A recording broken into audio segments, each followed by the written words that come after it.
श्री राम शरणम मम। जब हम अपने स्वरूप को ये मानने लग जाएं कि हम शरीर मन बुद्धि नहीं हैं, हम आत्मा हैं, तब हम शरीर मन बुद्धि के विकार दुख सुख भय से मुक्त हो जाते हैं। इसे मुक्ति कहती है। यानी अपने स्वरूप के सत्य स्वरूप को पहचानने लग जाएं।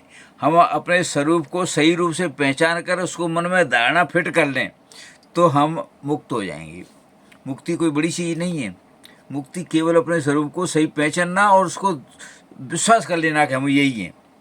हम क्या करते हैं कि जब प्रवचन सुनते हैं, पुस्तक पढ़ते हैं, ज्ञान की बातें सुनते हैं, सत्संग करते हैं, तो हमको पता लगता है कि हम मन बुद्धि शरीर नहीं है, हम आत्मा हैं।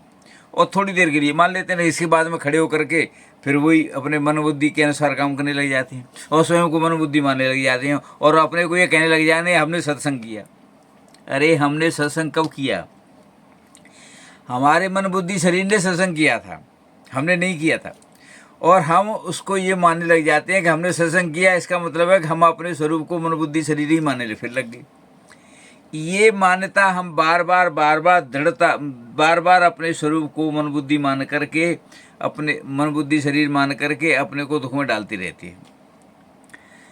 साधना से या गहन चिंतन से या मनन करने से, अपने स्वरूप का मनन करने से ये दृढ़ता आती है कि हमारा स्वरूप आत्मा है।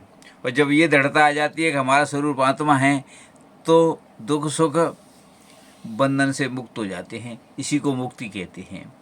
जब आप अपने शरीर को, अपने स्वरूप को मन बुद्धि शरीर नहीं मानोगे तो अपना किसी से लगाव भी नहीं रखोगे, क्योंकि लगाव आपका मन रखता है। किसी से मोह भी नहीं करोगे, मोह आपका मन करता है। तो इसका मतलब है कि आप नहीं करते हो, आपका मन करता है। जब आप ये मानने लग जाओ कि मैं नहीं कर रहा हूँ, मेरा मन कर रहा है, और वो मैं मन भी मेरा नहीं है, एक और बात और है। यानी जिसको आप अपना शरीर माने वो शरीर भी अपना नहीं है।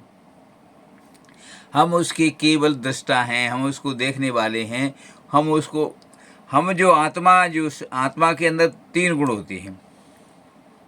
इन 3 गुणों के आधार पर वह हमारे शरीर को चेतना, मन को चेतना आत्मा देती है। और हम मन शरीर को चेतना इसको दे रहे हैं, दूसरों को भी दे सकते हैं। वही आत्मा दूसरे शरीरों को चेतना देती है। तो हम इस शरीर को ही अपना शरीर क्यों मानते हैं? इस तरह से हम दुख में पड़ जाते हैं। धन्यवाद।